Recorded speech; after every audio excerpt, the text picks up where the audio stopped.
प्रेमाची गोष्ट या मालिकेच्या आजच्या भागामध्ये आता सागर ज्या वेळेला मुक्ताला क्लिनिकमध्ये भेटायला येतो त्यावेळेला आशूचं बोलणं तो ऐकतो आणि यावेळेला सागरला आशूचा राग नाही येत तर स्वतःचाच राग येतो। आणि या सगळ्यामध्ये आशू सांगत असतो, बघ तू त्यांच्या घरासाठी इतकं काही करते आहेस, पण तो माणूस तुझा विचार तरी करतोय का? डायरेक्ट तुझ्यावरती आरोप करून मोकळा झाला। पण मुक्ता आपल्या परीने त्याला सांगण्याचा प्रयत्न करत असते, नाही आशू, तू कितीही काही म्हटलास ना तरी सुद्धा माझं मत बदलणार नाहीये, कारण सागर हे वाईट नाही आहेत, सागर खूप चांगले आहेत। त्यांचा जो भूतकाळ आहे ना त्या भूतकाळामुळे त्यांच्या वागण्यामध्ये जरी बदल झाला असला तरी सागर माणूस म्हणून किती चांगले आहेत हे तू फक्त आणि फक्त मला विचार। यावरती आशू सांगत असतो, नाही मुक्ता, पण या माणसाचं मला तर काही कळतच नाही, त्या माणसाची समीकरणच मला समजत नाहीत। यावरती इकडे आता मुक्ता सांगायला लागते, कसं आहे ना, त्या माणसाची समीकरणं समजण्यासाठी त्या माणसाची बायको होणं गरजेचं आहे आणि ते तर तुला या जन्मात काही जमणार नाही आहे ना, त्यामुळे तू हा विचार करूच नकोस। पण मी तुला सांगते ना, माणूस म्हणून सागर खूप चांगला आहे आणि सागर या सगळ्यामध्ये मला समजून घेतात। सागर हे सगळं ऐकतो आणि तो घरी येतो। घरी आल्यावरती इकडे आता सागर मुक्ताकडे माफी मागतो आणि मुक्ताला सॉरी म्हणतो, सॉरी, खरंच माझ्याकडून खूप चुकलं, मी या सगळ्यामध्ये तुमच्यावरती अशा पद्धतीचा अविश्वास दाखवायला नको होता, म्हणजे कितीही काही झालं तरीसुद्धा माझी चूक ही अक्षम्य आहे आणि या चुकीला माफी मिळेल असं मला वाटत नाही आहे। त्यावरती मुक्ता म्हणते, हे बघा, चूक कोणतीही अक्षम्य नसते आणि कसं आहे, तुमचा जो भूतकाळ आहे ना तो भूतकाळ याला कारणीभूत आहे आणि कुठेतरी मी सुद्धा चुकलेच ना। या सगळ्यामध्ये मी तुम्हाला समजून घ्यायला हवं होतं, पण डायरेक्ट मी तुम्हाला जज केलं। ज्या वेळेला आईने मला हे सांगितलं त्याच वेळेला ही गोष्ट मला कळली ना। खरंच मी तुम्हाला एक गोष्ट सांगू इच्छिते की तुम्ही या सगळ्यामध्ये स्वतःला दोषी धरू नका, असं म्हणत मुक्ता सागरला खूप धीर देते आणि त्याचे डोळे पुसते। पण इकडे आगीमध्ये तेल ओतण्यासाठी सावनी येतेच। सावनी सांगते, काय मुक्ताला सॉरी म्हटलास का?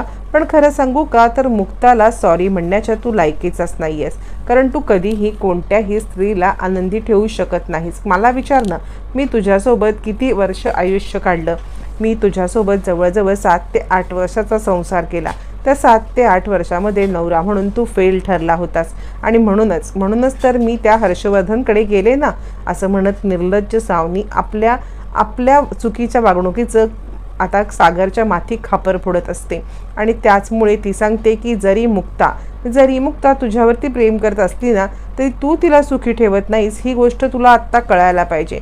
त्यामुळे तू एक काम कर, तिला तिच्या आयुष्यात जगू दे, तिला तिच्या आयुष्यामध्ये आनंदी राहू दे, का तिचा आनंद तू असा दडवून ठेवलेला आहेस, असं म्हणत इकडे आता सावनी मुद्दामच सागरला या सगळ्यामध्ये डिवचण्याचा प्रयत्न करत असते। यावरती सागर विचार करतो, खरंच बोलते का सावनी? आणि सागरच्या मनामध्ये आता नको तो भयानक विचार येतो।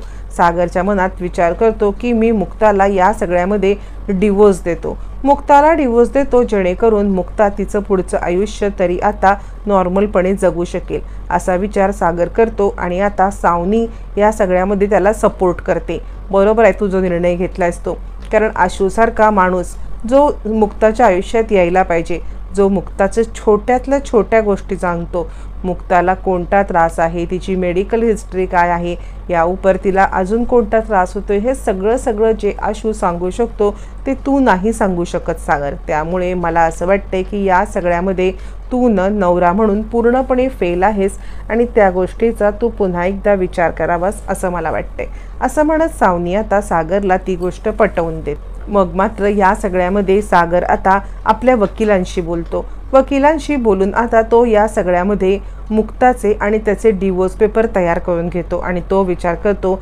यापेक्षा चांगलं गिफ्ट माझ्याकडून मुक्ताला कोणतं असू शकेल, हेच गिफ्ट मला मुक्ताला दिलं पाहिजे। काहीही झालं तरी सुद्धा या सगळ्यामध्ये मुक्ता या सगळ्यामध्ये हेच डिझर्व करतात, असं म्हणत तो आता मुक्ताला सरप्राईज गिफ्ट देण्यासाठी डिवोर्स पेपर तयार करतो। तोपर्यंत इकडे आता हर्ष बाहेर गेलेला असतो, तो घरी आलेला असतो। हर्ष जिकडे घरी येतो त्यावेळेला त्याला आता मिहिका सांगायला लागते तुझी एक्स वाईफ सावनी इकडे आली होती. यावरती हर्ष म्हणतो सावनी आणि इकडे ती कशासाठी. यावरती मिहिका म्हणते ते तू तुझ्या एक्स वाईफलाच विचार. पण ती इकडे येऊन डायरेक्ट कपाट उघडून त्या कपाटावरती ती हल्ला करत होती. म्हणजे ती सांगत होती की माझे जुने दागिने आहेत ते सगळे दागिने मला पाहिजेत. असं म्हटल्यावर ती हर्ष म्हणतो दागिने आणि तिचे कुठचे दागिने. ते सगळे दागिने मी केलेले आहेत. यावरती मिहिका सांगते ती मला सांगत होती की कपाटाच्या चाव्या दे. मी तिला म्हटलं की माझ्याकडे चाव्या नाही आहेत, चाव्या हर्षवर्धनकडे आहेत. यावरती ती आता पुन्हा तुला कदाचित त्या चाव्या घेऊन आता सांगायला येईल की मला माझे दागिने हवेत, म्हणून मी तुला आधीच अलर्ट करते. यावरती हर्ष म्हणतो येऊ दे तिला. तिचे कोणतेही दागिने तिने तिच्या पैशाने खरेदी केलेले नाही आहेत, ते सगळे मी केलेले आहेत. सावनीने कधीही 1 रुपया कमवण्याची कधीही कोशिश केलेली नसते. आधी सागरच्या जीवावरती आणि नंतर हर्षच्या जीवावरती. एवढेच ती उड्या मारत बसलेली असते. किटी पार्टी करणं, फिरायला जाणं, फॉरेन टूर करणं, याच्या पलीकडे सावनीने दागिने खरेदी करणं या व्यतिरिक्त काहीही गोष्ट सावनीने केलेली नसते. आणि त्यामुळे सावनीकडे कोणत्याही प्रकारचा बॅलन्स नसतो ना कोणत्याही प्रकारची सिक्युरिटी असते. आणि जे दागिने केलेले असतात ते दागिने हर्षने मोठ्या शिताफीने तिच्याकडून आपल्याच घरी पुन्हा मागवून घेतलेले असतात. ज्या वेळेला सगळं तिने सामान घरी ये, तू इकडे सामान पाठवून दे, त्या सगळ्या सामानात सावनीने एक्सपेन्सिव्ह दागिने, सगळे एक्सपेन्सिव्ह जे तिचे कपडे बिपडे हे सगळं पाठवलेलं असल्यामुळे सावनीकडे आता काहीच नसतं. सावनी पूर्णपणे आता एकदम हतबल झालेली असते. आणि त्याच वेळेला इकडे आता तिला दागिने हवेत म्हटल्यावर ती हर्ष विचार करतो की या संधीचा फायदा करून आता सावनीकडून माझं काम करवून घेतलं पाहिजे. म्हणजे सागरने जो अवॉर्ड मिळालाय तो अवॉर्ड या सगळ्यामध्ये काढून घेतला पाहिजे. पण मिहिका खूप हुशार असते. या सगळ्यात मिहिका आता हर्ष आणि सावनी या दोघांनाही अडकवण्यासाठी खूप जबरदस्त प्लॅन करते. इकडे आता सावनी पुन्हा एकदा हर्ष आणि मिहिकाच्या बेडरूममध्ये येते. आता हर्षने चाव्या तिकडेच ठेवलेल्या असतात. त्यावेळेला सावनी ताबडतोब तिकडे येते आणि चाव्यांनी आता मात्र ती पूर्णपणे बेडरूममधला तिजोरी खोलून या सगळ्यामधून तिचे दागिने काढण्याचा विचार करते. ती विचार करते की कदाचित मिहिकाने सांगितलं असेल की या सगळ्यामध्ये आता हर्षला सांगितलं असेल की मी चावी घेण्यासाठी येणार आहे आणि त्यामुळे हर्षने ऑलरेडी ही चावी इकडे ठेवली असेल. आणि त्यामुळे मला या सगळ्यामधले दागिने घेऊन जायला पाहिजेत असा विचार करत आता ती ते सगळे दागिने घेऊन जाण्याचा विचार करत असते. ज्या वेळेला ती ते दागिने घेते त्याच वेळेला नेमकी मिहिका तिकडे येते. मिहिका येते आणि चोर चोर चोर असं म्हणून ती ओरडायला लागते. त्यावरती हर्षवर्धन पण तिकडे येतो आणि तो सुद्धा काय चाललंय, कोण चोर, कुठला चोर असं म्हणत तिकडे आरडाओरडा करत येतो. त्यावरती मिहिका म्हणते कोण चोर म्हणजे ही तुझी एक्स वाईफ. आपल्या बेडरूममध्ये शिरून तिने या सगळ्यामध्ये बेडरूममध्ये शिरून तिने कपाट खोलून दागिने हातात घेतलेले आहेत. हर्ष म्हणतो सावनी काय चाललंय हे सगळं. यावरती सावनी गडबडते आणि ती सांगते मी का चोरी करीन, हे तर दागिने पूर्णपणे माझे आहेत ना. हर्ष म्हणतो तुझे दागिने आणि हे तू कुठून कमवलेस. यावरती सावनी म्हणते स्त्रीधन आहे माझं ते. यावरती आता इकडे हर्ष म्हणतो स्त्रीधन असतं ना ते लग्न झालेल्या बायकांचं असतं. लग्न झालेल्या बायकांकडे स्त्रीधन असतं आणि त्या आपलं स्त्रीधन जपून ठेवत असतात. पण तुझ्याकडे कसलं ग स्त्रीधन. तू काय माझ्यासोबत लग्न केलेलं आहेस का, तू माझी लग्नाची बायको आहेस का, की या सगळ्यामध्ये तुला मी ते स्त्रीधन देईन असं म्हणत आता हर्षने पूर्णपणे सावनीला सगळ्यांच्या समोर आता बेइज्जत केलेलं असतं. त्यावरती इकडे आता मिहिका म्हणते बरोबर आहे, म्हणजे आता या सगळ्यामध्ये पोलिसांना बोलव आणि हिला पकडून दे. हर्ष म्हणतो तेवढंच करायचं बाकी राहिलंय. आता हर्ष सावनीसोबत डील करणार असतो. तोपर्यंत इकडे आता मुक्ताला सागर सांगतो मी तुमच्यासाठी खूप मोठं गिफ्ट आणलेलं आहे. मुक्ता सांगते गिफ्ट. आता गिफ्ट म्हटल्यावरती खरं तर मुक्ताने खुश व्हायला पाहिजे, पण इकडे सागरने काय गिफ्ट आणलंय हे मुक्ताला ज्या वेळेला समजतं त्यावेळेला मुक्ता खूप चिडते. मुक्ता सांगते काय आहे हे सगळं सागर, म्हणजे या सगळ्यामध्ये तुम्ही हे कसले पेपर आणलेत. यावरती सागर म्हणतो खरं सांगू का तर तुमच्या मी खरं तर लायकीचा नाही आहे. मी न या सगळ्यामध्ये तुमच्यासारखी बायको डिझर्व करत नाही आहे, त्यामुळे मी हे तुम्हाला डिवोर्स पेपर दिलेत असं म्हणत सागर आता मुक्ताला ते डिवोर्स पेपर देतो.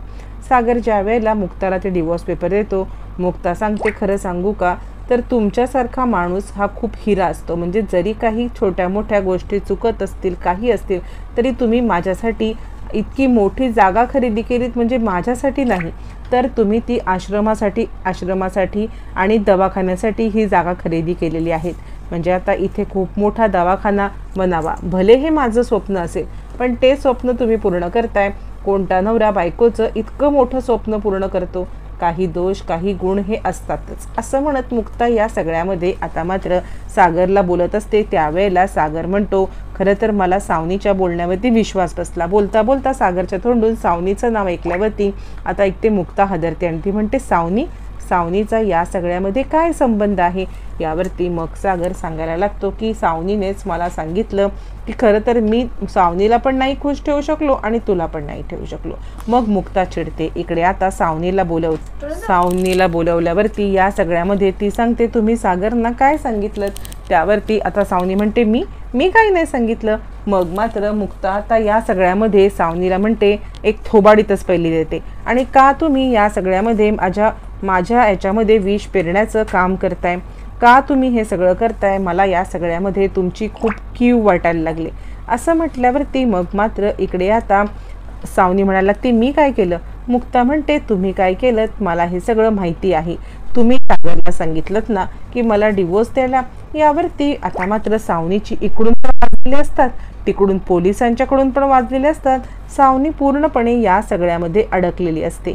सावनीला कोणत्याच बाजूने आता मात्र तिला कोणत्याही बाजूने एक्सप्लेनेशन द्यायला चान्स नसतो. त्यातच आता इकडे दोन मुलांना समजलेलं असतं की इकडे आता या सगळ्यामध्ये सागर आणि मुक्ता यांच्यामध्ये थोडेफार वादविवाद चालले.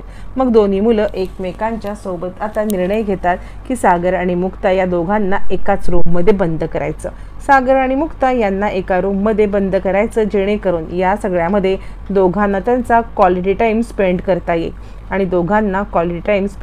येईल आणि त्याचबरोबर दोघांना या सगळ्यामध्ये एकमेकांच्या सोबत टाईम घालवता येईल. आणि त्याच वेळेला दोन्ही मुलं एकमेकांच्या कानामध्ये सांगून सागर आणि मुक्ताला एकाच रूममध्ये लॉक करून टाकतात. सागर मुक्ताला एकाच रूममध्ये लॉक केल्यावरती आता मात्र पुढची गोष्ट अशी घडते. आता इकडे मुक्ता सागरला मिठी मारते आणि दोघंही एकाच रूममध्ये बंद असतात. इतक्या दिवसापासून सागर आणि मुक्ता हे जरी नवरा बायको असले तरी त्यांच्यामध्ये नवरा बायकोचं असं नातं काहीच निर्माण झालेलं नसतं. पण या सगळ्यामध्ये दोन्ही मुलांच्या खूप मोठ्या युक्तीमुळे आता मात्र मुक्ता आणि सागर कायमचे एकत्र आलेले आहेत.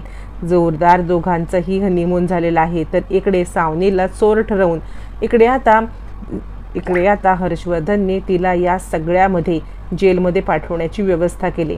नाहीतर तिला ऑफर दिलेली असते की तू मला मदत कर, या सगळ्यामध्ये तू जर मला मदत केलीस तरच तुला ह्याच्यामधून मी बाहेर काढेन. पण तोपर्यंत सागर आणि मुक्ता पूर्णपणे आता एकरूप झालेले आहेत. मुलांनी खूप मोठी युक्ती केलेली आहे. सई आणि आदित्यने एकाच रूममध्ये बंद करत दोघांचाही धूमधडाक्यात हनीमून झाले.